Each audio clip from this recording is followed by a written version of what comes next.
Seorang kurir pengantar barang dilindas truk secara brutal. Sopir itu keluar, tetapi tidak menolong. Sebaliknya, ia justru merasa sangat sial. Mengabaikan teriakan minta tolong pria itu, sopir itu melihat sekeliling, memastikan tidak ada kamera, dan kembali ke truknya. Kemudian dia memundurkan truknya.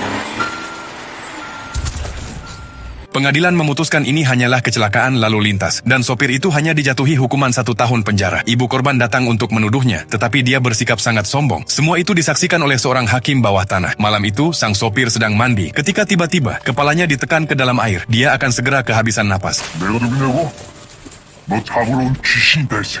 Orang yang membunuhnya sebenarnya adalah seorang petugas polisi, dan ia adalah seorang hakim bawah tanah. Para penjahat yang tidak bisa dihukum oleh hukum akan mati di tangannya. Saat ia masih kecil, ia pernah menyaksikan ibunya dipukuli sampai mati oleh ayah tirinya. Tetapi ayah tirinya berpura-pura sakit jiwa dan hanya dijatuhi hukuman 3 tahun. Sejak saat itu hatinya dipenuhi dendam. 12 tahun kemudian anak itu menjadi seorang polisi, tetapi ayah tirinya tetap tidak menyesalinya dan terus berbuat jahat di mana-mana.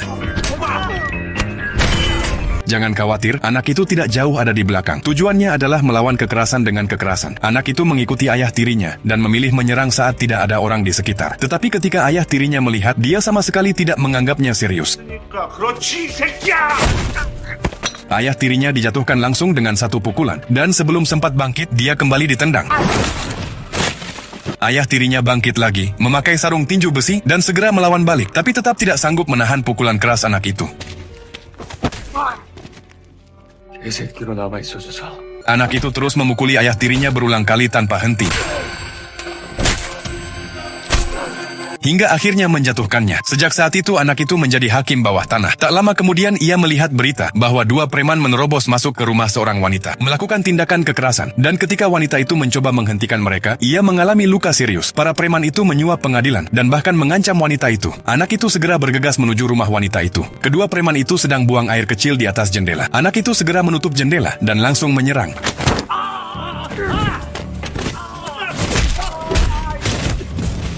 Saat wanita itu mendengar suara keributan,